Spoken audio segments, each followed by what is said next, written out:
Good morning and welcome to the Ventura Center for Spiritual Living. We are the Kindness Cathedral, the Transformation Temple, the Peace Palace. How's that? Let's see how many I can name. I think I'm going to stop naming names of the church now and just call us the Ventura Center for Spiritual Living and pass the word on to our board president, Lonnie. Good morning. Good morning. Well, I think we're going to have a silly morning, but that's a good thing. And I just want to welcome you this morning. We did an opening prayer of the practitioners, and our beloved Diane started with awareness as the prayer. And so that's my invitation for you this morning, is just to be in that beautiful space of awareness, of kindness, of love, of joy, of all the things that our center is and is inspiring to be. So settle in. I know we have a really exciting morning for you, and welcome. Thank you. Thanks, Lonnie. Family message. Good morning. I'm Bill Hadris with Youth and Family. I'd like you to think, as small children or toddlers, we are awestruck by most of life. Like the cold that you feel in an ice cube, or the sound of a train whistle in the distance. Everything seems miraculous to the average 3-year-old. Yet, as we grow to adulthood, that sense of wonderment gets drummed out of us. Many of us sleepwalk through our lives, focusing on trivial matters. That car took my parking place. She sat in my chair. My way is the right way. Guilty. Guilty. Show of pinkies, everybody. Sorry to interrupt you. Okay. So, I invite you to relax, close your eyes, take a breath, and wake up to the wonders of existence. When you got up this morning, did you flip a light switch or turn on a faucet? Was there light? Did water come out? Did you notice the sun rose this morning? That the plants and trees started harvesting the sun's energy? Did birds serenade you with song? Did you drive or ride in a car here today? How many times did the brakes work? I hope every time, right? So think about what deadens your awareness of things.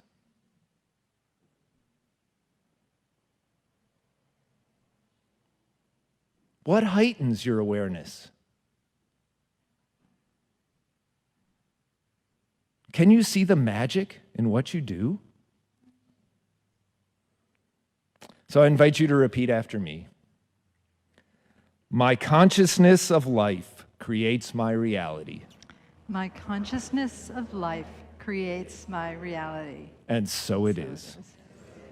Bill, that was awesome. That one was particularly awesome. Thank you so much. So what a beautiful ending to a beautiful prayer. But it's really only the beginning of what is next to come, because every ending is a beginning. And so as the door of prayer closes temporarily, we open a new door, the door of sacred reading. And we turn within ourselves and relax and let go as we listen to the words read by Hugh.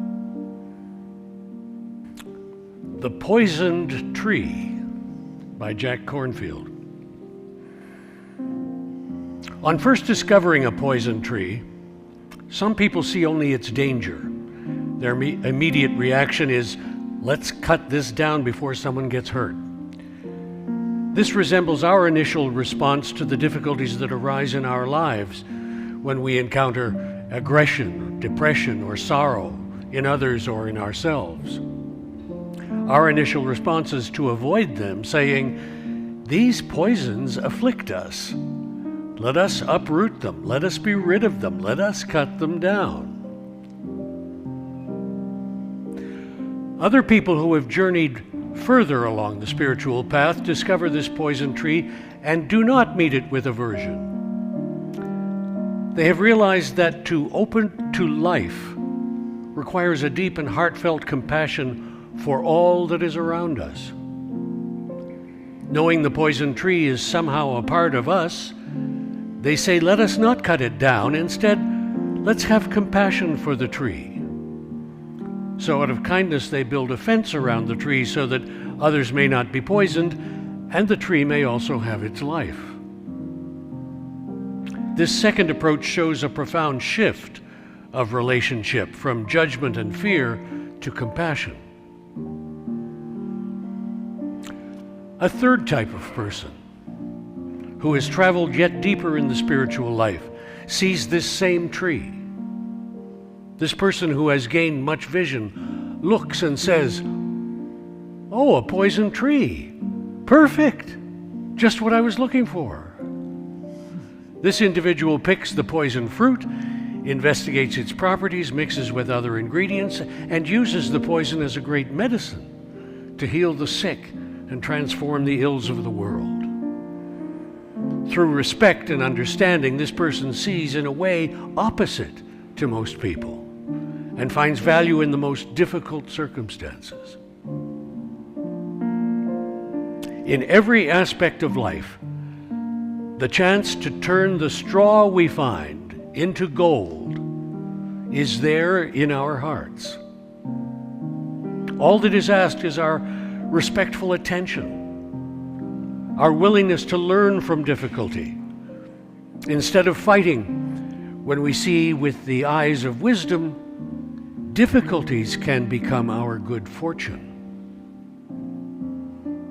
When our body is sick, instead of fighting the disease, we can listen to the information it has to tell us and use it to heal. When our children whine or complain, instead of shutting them out, can we listen to what is their deeper need? When we have difficulty with some aspect of our lover or partner, we might inquire how we treat that part in ourselves. Difficulties or weaknesses often lead us to the very thing we need to learn. And so it is. And so it is. Thank you, Hugh. Beautiful words by Jack Kornfield, who's a Buddhist teacher. We can contemplate that reading and see if there is a poison tree in our lives. Is it some part of ourselves or another person or a situation in the world? And just look at where we are on the spectrum of how we treat that poison tree. And here in this spiritual center, we say that there is an I am presence. We teach that there is an I am presence, and that I am is the name of everything. I am is the oneness, the wholeness that includes all conditions, all objects, all beings, and that we are one. Everybody and everything is one with that I am presence. And so we sing a song now saying, I am remembering who I am. But as we know the I am presence for ourselves, as we know that we are one with the one, we also know it for all beings everywhere. And so let us sing together as we gently cover our noses and mouths with our masks. And we sing together to affirm the spiritual truth of who we are. I am remembering who I am. Remembering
We rest in that beautiful stillness. The stillness that exists beneath all noise and all chatter, inner and outer.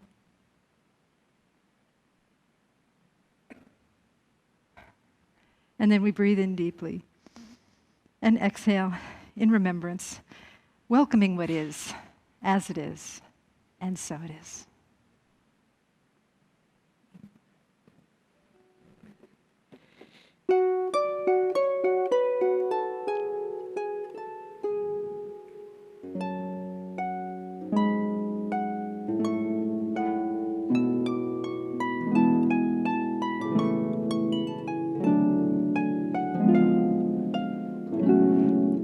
Never quit until the clock stops, and never die out until your heart drops. Success will separate you from the have-nots, and have all of these haters at your neck like an ascot. You could do it too, young world. See, I remember being exactly like you, young girl, but wait. You could do it too, young man. See, you be fine as long as on your own too you stand. Keep on living, keep on breathing. Even if you don't believe it, keep on climbing, keep on reaching. Even if this world can't see it, impossible is nothing. Even if you don't believe it, impossible is nothing. Even if this world can't see it, gotta hate to not have it, more than you love to obtain. That your future's around the corner, so close you can almost taste it. And it gets worse before it's better. That storm you gon' have to weather. Either be a busted pipe or a diamond due to this pressure. 25 hours, 8 days out the week. Focus, keep eyes open, victory never sleeps. My prayer for you is that you'll hit all them goals you're trying to reach. I even hope at one point that you take it farther than me. Keep on living, keep on breathing. Even if you don't believe it, keep on climbing, keep on reaching. Even if this world can't see it, impossible is nothing. Even if you don't believe it, impossible is nothing. Even if you don't believe it.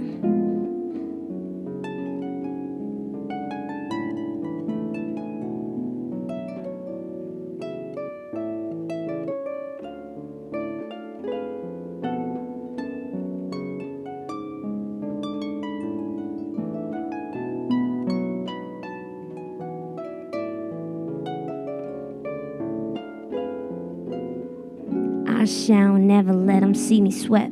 Promise to want for more until my very last breath. Promise to blaze a path and leave a trail for the next. And never sell out my soul for any number on a check. I shall never let them see me sweat. Promise to want for more until my very last breath. Promise to blaze a path and leave a trail for the next. Just promise me when I'm gone you won't forget. Keep on living, keep on breathing. Even if you don't believe it, keep on climbing, keep on reaching. Even if this world can't see it, impossible is nothing. Even if you don't believe it, impossible is nothing. Even if you don't believe it, keep on living, keep on breathing. Even if you don't believe it, keep on climbing, keep on reaching. Even if this world can't see it, impossible is nothing. Even if you don't believe it, impossible is nothing. Even if you don't believe it, possible is nothing.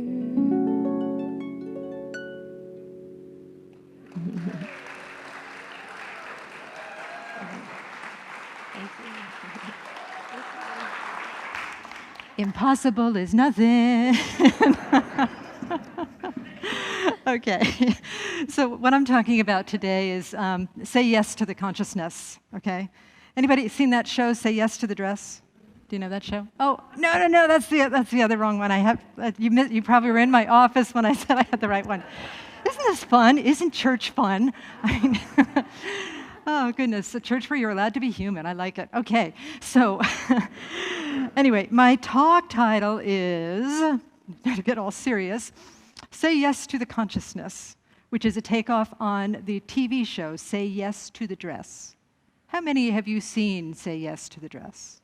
A show of pinkies or hands, please. Pinkies if you're embarrassed for having watched it. Somebody has 2 hands up back there. Okay. Yes, it's a show, I believe, now you can correct me if I'm wrong, but I think it's a show about wedding dresses, right? Bridal stuff, yeah. Yeah, I think we had a practitioner that was on it one time, and that's how I know about it.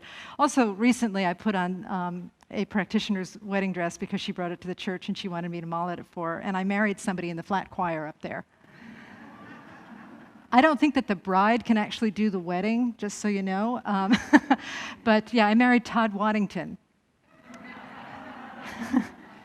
Now that's wrong on several different levels that I won't go into, but he's, for one thing, he's cardboard, so I don't know that the marriage would last. But anyway, I just thought it was a good thing to say yes to the consciousness. And that's one of the reasons I'm talking about this has more to do with a quote that I read when I was teaching the 5 Gifts curriculum. It was an interview with Dr. Michael Beckwith, Reverend Dr. Michael Beckwith, and he said about visioning, which is a process that we do where we try and discern what Spirit's vision is for anything that we want to do in our lives, and then we allow that vision to come through and inform us from the inside out. And what Dr. Beckwith said, he said, we know metaphysically that we cannot have anything that we are not willing to become. It's an impossibility for us to have something in our life that is not aligned with our consciousness. I don't know that that's 100% true, because I have had things barge into my consciousness that I had no idea was coming my way. I think that grace is bigger sometimes than what we can hold in our minds. But it does give me pause, because my normal MO, when I'm not getting something that I want, and perhaps some of you can relate to this, okay, let's pretend you want something and you're not getting it. What do you do first? Well, you judge it. You judge the fact that you're not getting it. Perhaps you judge yourself. Perhaps you worry about not getting it. Perhaps you complain about not getting it. Anybody? Show of pinkies again. We're going to have a lot of pinkies in this service. I love it. So that doesn't seem intuitive to say, wait, I don't have this thing, so maybe I could adjust my consciousness. Instead, we tend to want to worry, complain, judge ourselves for not having it, and then the other thing that we do is that we enlist a whole lot of support in that judging and complaining, right? Yes. Amen and hallelujah. So we're going to look at alternatives today, because the process that I just described, the judging, the complaining, the worrying, the enlisting support, all of that is resistance. And resistance repels what we want. We have a race consciousness, human race consciousness idea about resistance, that if I resist this, it won't happen. I can stop it through my resistance. But that is the opposite of truth, folks. If we resist it, we repel what we want and we cling to what we do not want. So this say yes to the consciousness is saying yes to the consciousness of what we wish to have in our lives, what we wish to experience in our lives, what we wish to be in our lives. And the truth is, if you've just sung, I am remembering who I am, or if you've ever sung, I am remembering who I am, we already have and we are what we want. We have everything we want because we are one with God. We just have to remember it. We have to say yes to the consciousness of oneness, and that helps us draw in the experiences that we wish to experience in our lives. Okay? So I just talked a little bit ago about how this idea of shifting our consciousness may feel counterintuitive, and it feels kind of silly to say that up here, because that's the whole basis of this teaching, right? Is that we change our thinkings and that we change our lives. We change our thinking and we change our lives. But when it happens to us, it doesn't always seem like the right thing to do. It might feel better to work with this out here, to change this in order to make ourselves happy. Or it may feel better to wait for something magnificent to happen before we can feel good. Anybody? Yeah, I've done it. I'm not pointing the finger. Well, I just literally pointed the finger, but I've done it. I do it myself all the time. I still do it. There's this joke among some of the practitioners that somebody asked somebody like me that's been around for a while and someone else that's been around for a while, well, I didn't think the seasoned practitioners still struggled with that type of thing. oh, we're all working all the time, just on deeper and deeper levels. But I think that there are examples of how we can transcend that desire to have it all together before we can get it, to step out on faith, because really this is about stepping out on faith and saying yes to a consciousness that you may not think that you have already, but you do, right? I think it's the Tao. I tried to find the quote, but I couldn't find it. But I think it's from the Tao where it says that we must step into sufficiency while it is still appearing as insufficiency. And that's what I'm talking about here. So I have an example that probably some of you have done. I've not done it, but some of you have done this. How many of you have children? All right. And how many of you, before you had a child, read the books several times, memorized the books, and then one day you woke up and said, oh, I'm ready to have a child. And from then on, it was smooth sailing all the way, right? Please, if you have done that, stand up so that we may worship at your feet.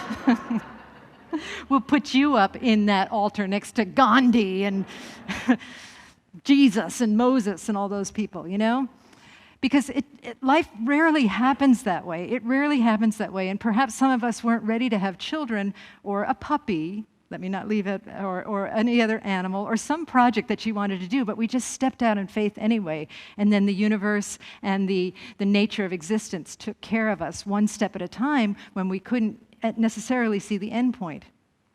Oddly, it's just coming to me now, it's remarkably like running a church during COVID. We don't know what's going to happen, but we're just taking it in faith one step at a time, And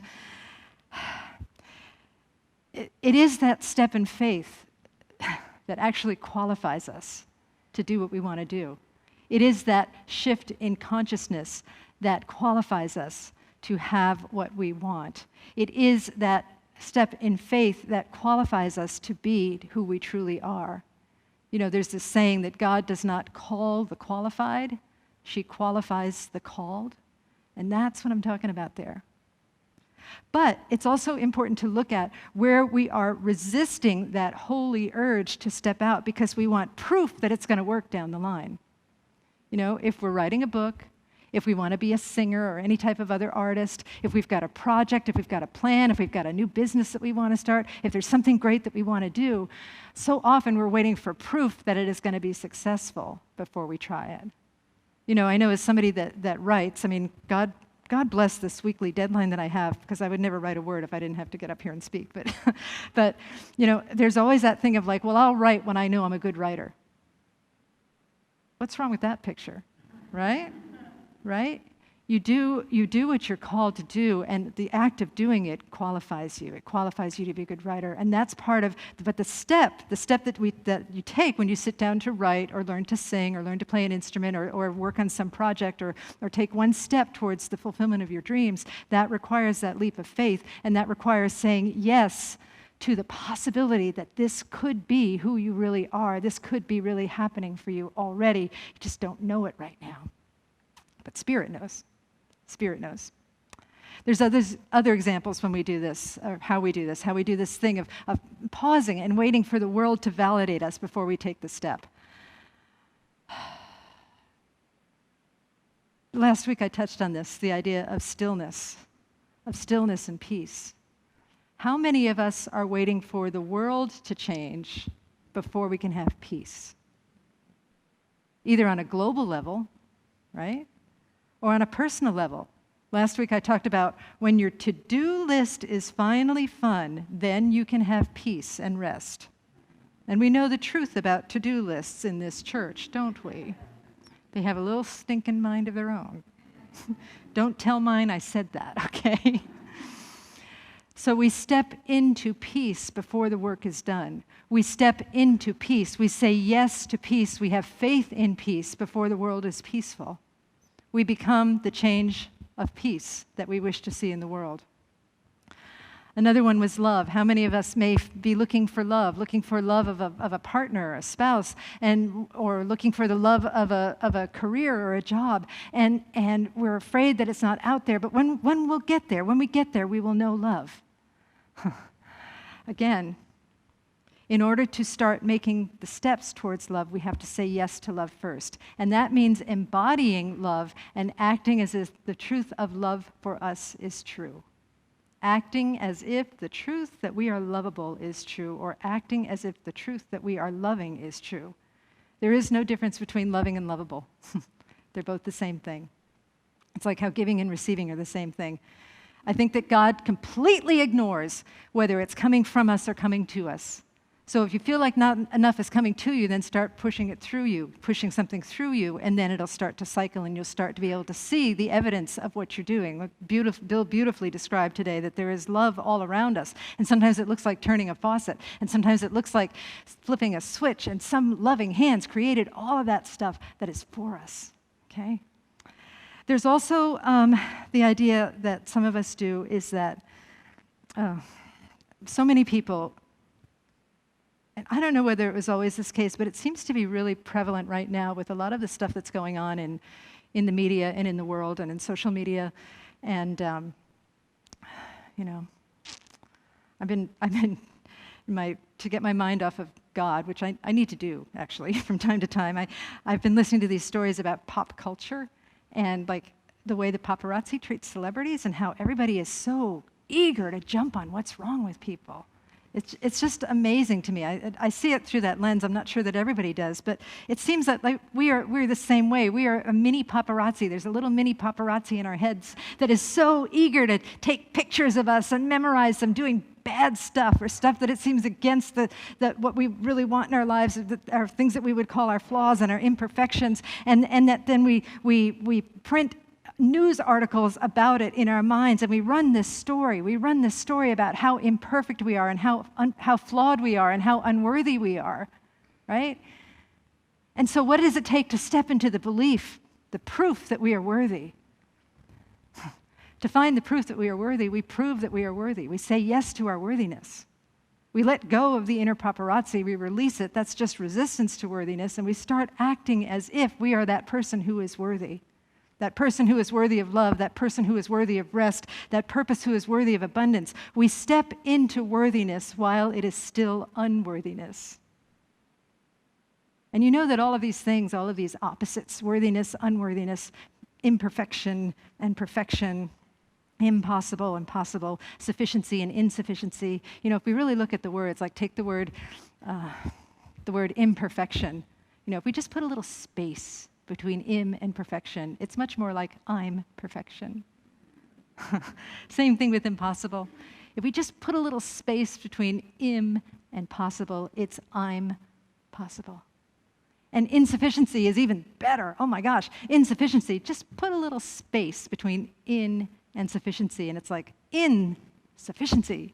I am in sufficiency right now, and that is a spiritual truth. We are abiding in sufficiency, pause, sufficiency as sufficiency. I think there's power in that pause, don't you? It changes the way we look at words, and it can also change the way that we look at ourselves. So we take a pause. We take a pause. And what we do in that pause is very important. Very important. First of all, we drop it. Remember a while back? That was a theme here, because when I'm hiking with my dog, he picks up stuff, and I say, drop it! Drop it! And how easy it is in a kind manner, because my dog knows that I'm not mad at him. Just say, drop it. Just drop it. Just drop it. You can pick it up again later if you want. But if you're telling yourself a story about how unloving things are, how unloving you are, how unworthy you are, how unpeaceful the world is, how you don't deserve to rest, all of those things, just drop it. Drop it. Nothing will happen. Nothing will change. You may really miss the worrying, but you'll be okay. You know, the mystics say that worry is praying for what you do not wish to have happen. Again. Oh, wait. Just drop the worry. And in that pause, what if we pick up a new vision of reality? a new vision of reality that is closer to the truth. We can't really absolutely know the truth because the truth is truly beyond the knowing of our small minds, but we can start to touch the hem of the garment and pull on it and start pulling the threads of our story as we start to enrobe ourselves in that beautiful, beautiful garment of absolute truth. And absolute truth is where it's at, people. That's the message of this center that I am currently, and I hope others are currently really getting engrossed in, is that a knowing of the truth about reality and the truth about our place in it is the answer to everything. It is the answer to everything. It is becoming that which is aware yet unaffected. It is becoming that still point in the ocean where all this turbulence can be happening on the surface, but yet still there is this still point in the ocean, and we are that still point. It is the understanding that the spirit, the kingdom of heaven, that spirit is like water and ice, and that we become form, yes, but we cannot extract the water from ice. We cannot extract the spirit from our form, that we are pure spirit always, no matter what. No matter what is happening on the surface, no matter what story we're telling ourselves, there is a place within us that remembers. There is a place within us that knows the truth of who we really are. And I want to celebrate that place with you. I want us to say yes to it. I'm getting all worked up, people. I hope you are too. I want us, all of us, to know that we are that place. And can you imagine what we can do in our lives and how we can heal the world and bless all beings with our deep and powerful knowing that we are the life of spirit, here to express on earth in mystical, wonderful, magical, beautiful ways beyond our imagination. Right? Okay. Okay. So, last week, I think a lot of us have gotten a little messed up with duality, a little thinking that we're dualistic. And again, duality is not the enemy of non-duality. It is not even the opposite of non-duality, because non-duality has no opposites. Non-duality embraces everything, including the appearance of duality. But I think, again, I'm going back to something I said last week. Last week, I feel like I babbled on and on about the Garden of Eden, Adam and Eve, the fall from grace. I neglected to mention that I believe, as others do, in my category of spiritual teacher, that it is a metaphor, right? So let's just clear that up right now. You can believe it literally if you like. I find it to be a more powerful story if it's a metaphor. And the point of speaking about it last week was understanding that a lot of people have been punished for what happened in the Garden of Eden, right? They think that they're bad because Eve and Adam ate from the fruit of the tree. I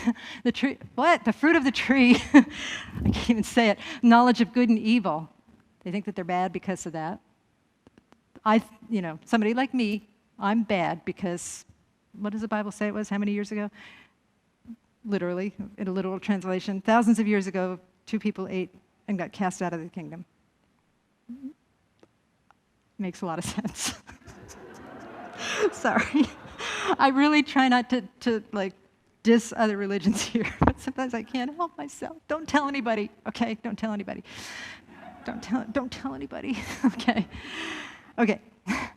So really what the more mystical teachings say is that is part of the plan, people, that we needed something to create this appearance of positive and negative so that we would have something to do. Have you ever seen a play on stage where nothing happens? Oh my gosh, if you haven't, go see Waiting for Godot. You're like, oh my gosh, when will this be over? I literally fell asleep at the Rubicon watching Waiting for Godot, and I hope I did not snore. And it's probably a brilliant play, but I just couldn't find it. Could not find the brilliance. So anyway, so something needs to happen. Something needs to happen. You know how I was talking about the reality show, Say Yes to the Dress? Earth is God's reality show. Earth is our reality show. We are living the reality show, folks, and something needs to happen. Something needs to happen for us to do so that when we transcend that which happens, when we transcend that gives us the appearance that we are separate from God, then we're like, oh my God, that felt so good. It's like running a race or creating something beautiful or having a child. We give birth to ourselves. We give birth to ourselves. We give birth to the beauty and the worthiness and the love and the precious nature of our own being. I looked up what Brother Ernest Holmes, the founder of this religion, said. I'm supposed to say that in every service, by the way. They teach you that in ministerial school. You're supposed to have an Ernest Holmes quote, and you're supposed to say, Ernest Holmes, the founder of this religion. Got that? And there he is, right next to my dog, Saraswati, just in case you wondered who that was. He's Ernest Holmes, the founder of this religion. Okay? Now, don't confuse him with the dog, okay? She's an important part of this religion, I'm sure, in her own mind. But it's really Ernest Holmes, the founder of this religion, okay? All right. So Ernest Holmes wrote about the Garden of Eden. When we eat from the tree of knowledge of good and evil, we are cast into a belief in two powers. When we view the life principle from a material basis, which beguiles us like a serpent, we say evil is as real as good, the devil is as powerful as God, and the universe is dual in nature. The part of us that can be fooled ingests the fruit of dual experience, amen, and, and reveals its own nakedness. We are expelled from the garden to the extent that we believe in duality. You got that? Ernest Holmes was quite an elocution person, so I tried to do it like Ernest Holmes without spitting as much as he probably did, because he didn't have COVID to cope with. But anyway, to simplify that for all of us, and for me in particular, is that the illusion of opposites exists, okay? There is this appearance of opposites that's happening all the time, good and evil, peace and war, self-doubt and self-confidence, worthiness and unworthiness. There's this appearance going on all the time, and really it's more like on a continuum. Things like evil and unworthiness or failure may exist. It's not appropriate to go up to somebody that has just had a loved one die and say, there is no death, right? We acknowledge that the pain happens and that we're both human and divine, and that there is a human pain to loss, and that there is a human tragedy and evil.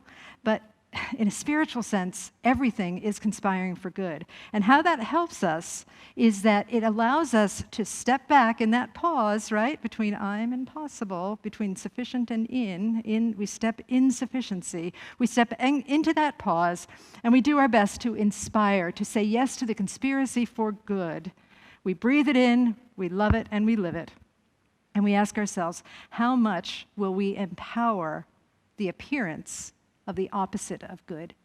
How much will we empower the paparazzi in our head? How much will we empower the stories that we tell ourselves? How much will we power unworthiness versus worthiness? Will we empower all of these things by rehearsing them constantly and not even seeing through our rehearsal that there is an alternative way of looking at life? That there is an eternal and alternative way of being in life where we recognize and we remember that we are the one. That we all are the one.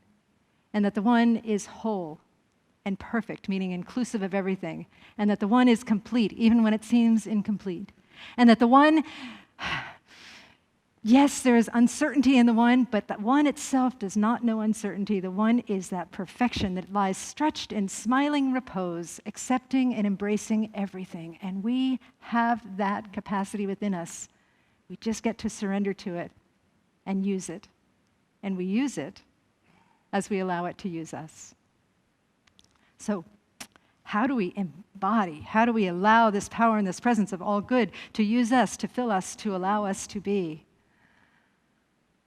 To say yes to the consciousness of the divine?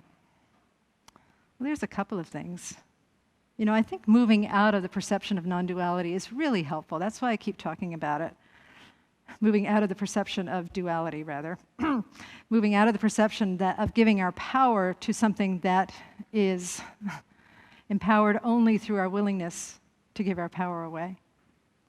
So what I suggest is that we look at what's going on in our lives. If anybody's struggling with something, whether it's the pandemic or whether it's a personal situation or life or health or anything, a feeling of unworthiness, a feeling of a lack of love, look at what your word of error might be, okay?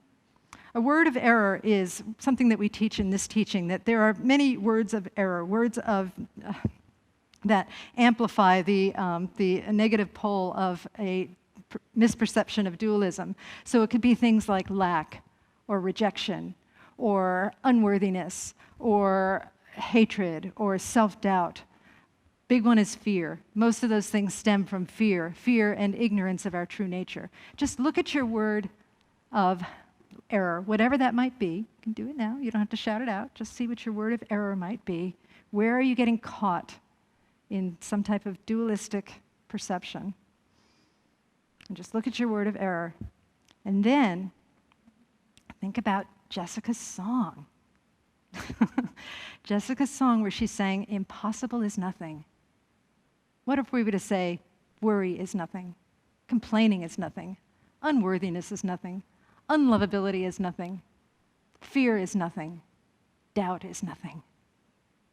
What if we were just to embody that in heart and mind and consciousness? That is saying yes to the consciousness of all good. And then, because we are in a body, we are water that has become ice. We have to embody it. We have to live it. We have to allow the word, the template, the logos, to become flesh, to be formed into matter and dwell among us. We have to allow ourselves to live like the truth of our new perception is true. So if we are saying yes to worthiness, if you are saying yes to worthiness, if you are saying yes to love, if you are saying yes to greater creativity, if you are saying yes to greater joy, if you are saying yes to greater peace, we're praying the opposite of the problem here, and then we have to do something about it. We have to put it into form. We have to live like the truth is true. And what that means, you don't have to do much. You just have to do what you do consistently. And that is one small step that physically affirms your new belief every day. And at some point, that will become contagious. I hate to use that word right now, but that will become contagious in a good way. You will infect your consciousness with the desire to be who you really are. And that's when life gets really good, because as you become contagiously good, as you become contagiously confident, as you become contagiously joyous and loving and peaceful and kind, again, because there is only one of us, as we do unto ourselves, we do unto others. Your goodness will ripple out and bless the entire world. You may not get to see the effects, we may not get to see the effects, but that we can trust that it is so. It is the nature of reality and our place in it. So say yes. Say yes to the consciousness of that which you want. And let's do it now. Let's pray.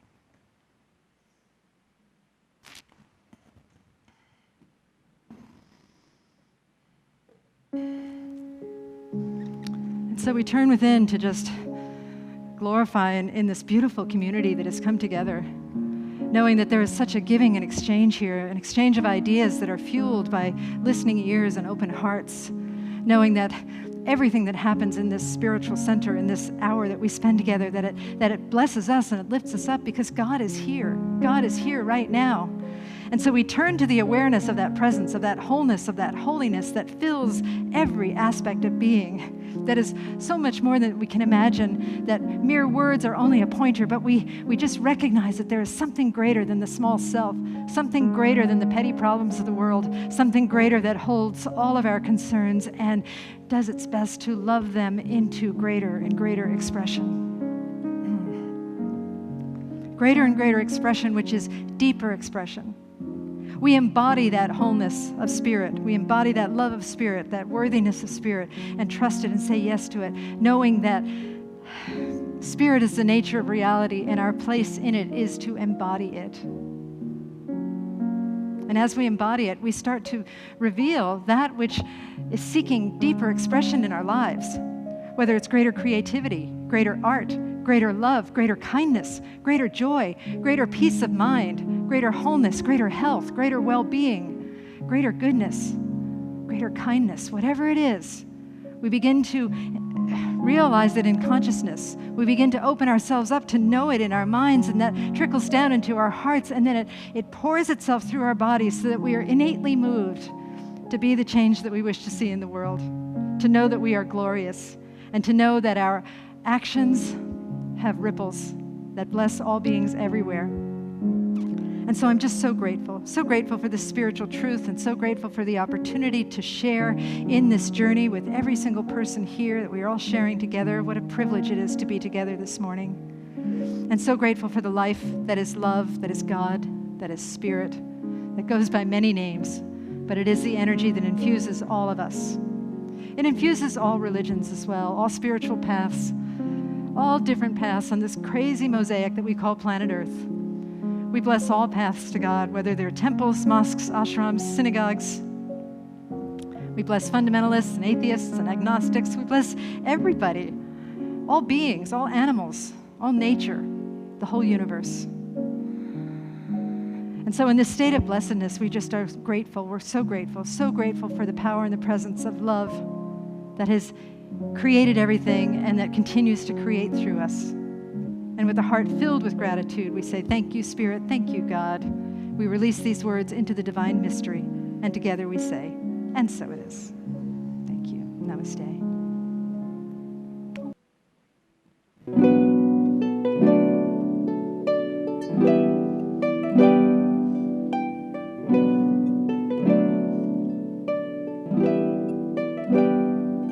You know I'm back like I never left. Another sprint, another step, another day, another breath. Been chasing dreams, but I never slept. I got a new attitude and lease on life and peace of mind. Seeking a find, can sleep when I die. Want a piece of the pie, grab the keys to the ride. And yes, I'm straight. I'm on my wave, get on my wake. I'm running late. What can I say? I heard you die twice. Once when they bury you in the grave, and the second time is the last time that somebody mentions your name. So when I leave here on this earth, did I take more than I gave? Did I look out for the people, or did I do it all for fame? Legend is Exodus, searching for euphoria, trudging through the mud to find no present, no ignoring us. Got 20,000 deep off in the street like we some warriors. My mama told me never bow your head. Woo. I feel glorious, glorious. Got a chance to start again. I was born for this, it's who I am. How could I forget? I made it through the darkest part of the night, and now I see the sunrise. I feel glorious, glorious. I feel glorious, glorious. I'm feeling glorious. The crib looking Victorian, oh yes it is. You know that we've been going in, since we hopped out the DeLorean, yeah we win, on guard.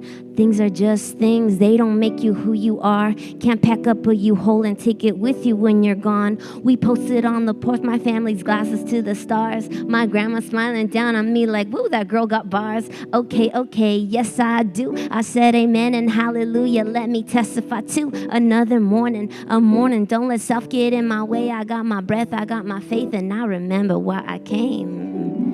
I feel glorious, glorious. Got a chance to start again. I was born for this and born for this. It's who I am. How could I forget? I made it through the darkest part of the night, and now I see the sunrise. I feel glorious, glorious. I feel glorious, glorious. We gon' be alright, put that on my life. When I open my eyes, hope I see you shine. We're planting a flag, they don't understand that the world is up for grabs. We gon' be alright, put that on my life. When I open my eyes, hope I see you shine. We're planting a flag, they don't understand that the world is up for grabs. I feel glorious, glorious. Got a chance to start again. I was born for this, it's who I am. How could I forget? I made it through the darkest part of the night, and now I see the sunrise. I feel glorious, glorious. I feel glorious, glorious.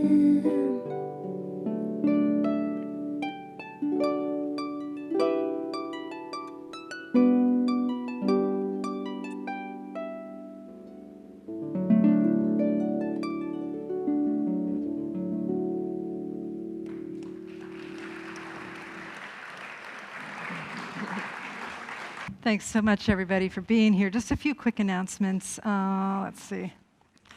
Okay, so let's see. Oh, the flowers. I need to do the Academy Award. Okay, that was very graceful, I thought. All right. All right, the flowers this morning. Oh, the flowers were donated by Doreen Palermo and are dedicated with love for your love and dedication to our VCSL community, Lonnie Cassidy.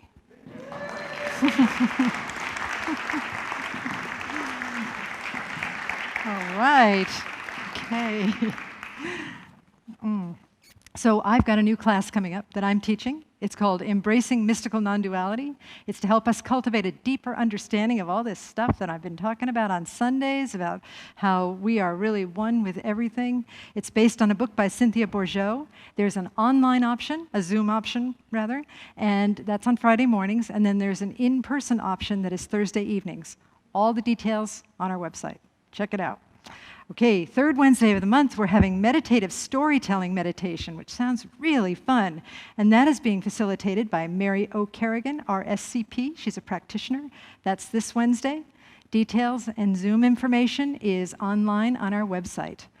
Several outreach opportunities. We're always inviting people to come and serve at Family to Family, which is a feeding program that serves lunch to the unhoused population on the first Mondays. That's our church's day. There's a big pile of underpants in the what's that called, social hall. People are really like stepping up and donating new underpants, okay? So just keep it coming. We're going until the end of August. Very exciting to have that because that's such a basic human comfort that we get to share with others. Lift Up Your Voice also is an organization that rehomes people, and they're always seeking donations of many kinds, various kitchen items or small pieces of furniture in good condition. Information about how to contribute to that is on our website as well. Choir rehearsals for Hearts in Harmony Choir are in person, and they're also via Zoom on Sundays. That's from 11:30 to 12:30. We are always looking for beautiful voices, or even not beautiful voices, to join our choir. If you like to sing, how's that? For people who like to sing, we're always looking for that. Everybody is welcome. There's no audition. You just show up and you start singing. So that's either upstairs or downstairs. It's downstairs. Okay, downstairs today. Oh, here's something really important, the Heart Wanted ads. So some of you may know that our friends across the street, the Asian market, Ronnie and Gary are their names, and they had another robbery. And it's been maybe 2 or 3 years since their last one, but this one seemed particularly traumatic. So we're inviting people to stop by, say hello, maybe buy a candy bar or a beverage, just to say, you know, we came from the church across the street and we love you guys. Because we do. They are wonderful. They're part of the Sikh community. They are just a beautiful, beautiful couple, and we just want to be good neighbors to them. Another thing, real quick. People have been talking about growing the post-COVID church, and there are several options for you, okay? So one is, this is one thing that you can give to people. It's just a little folding brochure that explains a little bit about what we're about. I think there's some at the doorway, and there's some in the social hall as well. So pick some up, give it a read. If it's something you feel comfortable sharing with people, go ahead. People think you're in a cult. This might dispel that from that notion. Or not. We don't know. We also have a couple of prayer cards. This one is like an easy speech about what to tell people. You can sort of look at it, make it your own. And then we have a more mystical prayer on the back of this one that helps you kind of understand the more esoteric ways that we're leaning in this church. The ways that are esoteric means hard to understand in my mind. So look at this. You can make this your own as well, and just check it out. And if you want to share it, feel free, if you feel comfortable. And if not, that's fine too. But if you pray the prayer and know what we're really about, we'll grow the church for sure. This one also is a welcome. a welcome card that you can give out to people, and it has the back, what we're calling the elevator statement, the easy way to explain the center, which is, I'll just read it to you because it's cool. Made by a team of volunteers, by the way. I take no credit for this. They did a fantastic job. We're a fun, mystical community for spiritual growth that embraces all faiths. We welcome you exactly as you are. We are dedicated to spreading loving kindness. We believe a divine power is within you and all things. This power connects you to infinite possibilities for transformation. We offer practical spiritual tools to create immediate positive shifts in your life. Learn more at our website. So if you were to say that to one person, you know, we teach all these tools that really help you have a positive life, have a great life. That's enough. Just keep spreading the word, let the ripples flow, and we'll see what happens. I know it's going to be good no matter what. And it is fantastic to see all of you here today. So let us also know that after the service, you can get prayer, personal one-on-one prayer with a practitioner. They're wearing stoles. Joan, stand up and show us your stole. As she rolls her eye at me. That's a practitioner. They're going to come up front and do prayers with you if you want them, for anything you want. And then after the service, we also have light snacks back there. We're inviting people in the church and the center to bring snacks that are COVID-friendly. And there's free puzzles and free books in our book and puzzle exchange. There's also books to purchase in our bookstore. So hope you try one of those options, or if not, go across the street and talk to Ronnie and Gary and tell them how much we love them. Many, many good things for all of us. Let's celebrate that now as we pray out. And so we turn within to trust and know the power and presence of this beautiful life that has brought us here today.